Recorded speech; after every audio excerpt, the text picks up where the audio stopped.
What if I told you there was a focal length Sony somehow hadn't made a full frame lens for yet? This is the new Sony FE 16mm f1.8G wide-angle lens. This guy sits between the 14mm G Master lens and the 20mm non-G Master to give you a super wide-angle focal length for landscape, architecture, astro, and street photography and video, all at the sweet spot of performance, price, portability, and alliteration. Now there's a few key points we gotta talk about with this lens, but honestly the size and the portability are the thing that stood out to me the most at first when I saw it. It weighs just 0.67 pounds and measures in at under 3 inches long, which made it a very inconspicuous lens for street photography. What's really nice about this lens is the fact that unlike Sony's 14mm, it doesn't have a bulbous front element, which made it much easier to put ND filters on when we needed to. Now, as one of the widest focal lengths Sony currently makes for its E-mount system, obviously this guy's going to be great for any situation where you need to get as much in the frame as possible. Now, in some wide lenses, this can cause some pretty aggressive lens barrel distortion, or the fisheye effect. But after looking at some of our test images, we're pretty happy with the results. Now, it's not a G Master lens, but corner-to-corner resolution is excellent, and barrel distortion is definitely there if your subject is close and not centered, but otherwise is subtle and, I would say, tastefully handled. And on our A7R4 and A7R5, we could really see the resolution and contrast present in our 60-megapixel RAW images.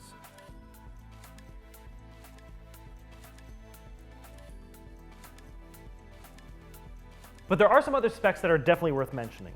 Minimum focusing distance is just 0.15 meters with autofocus and 0.13 meters when focusing manually, and this allows you to get some really interesting compositions for things like portraiture. And for video shooters, there's actually a lot to like here as well. Firstly, like I already mentioned, it's a compact lens, which you've already seen in all of the demo footage of this, and this makes it a really great option, especially for gimbal shooting.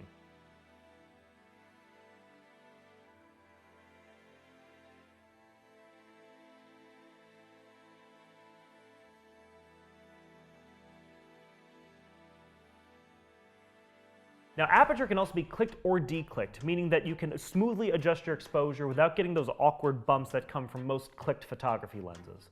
Autofocus performance has also been unsurprisingly great in all of our testing. With Sony lenses, this is usually something you can pretty safely expect, and tracking keeps up even at up to 240 frames per second in high frame rate video. But honestly, one of the best arguments for using a lens like this for video comes from the focal length that it has. Now, the reason for this is because if you are especially shooting video, there's a lot of factors and features that these cameras come with now that will cause you to crop in on your image. One big example of this is electronic image stabilization. So if you are shooting handheld, you're vlogging, let's say, you really need to stabilize that image. These cameras can do it, but it causes a crop factor. So if you're shooting on, let's say, like a 20-24mm and you like that focal length, by the time you've added that, it's cropped in even further. Or if you're shooting in high frame, it's like 4K 120 on most Sony camera bodies as a 10% crop.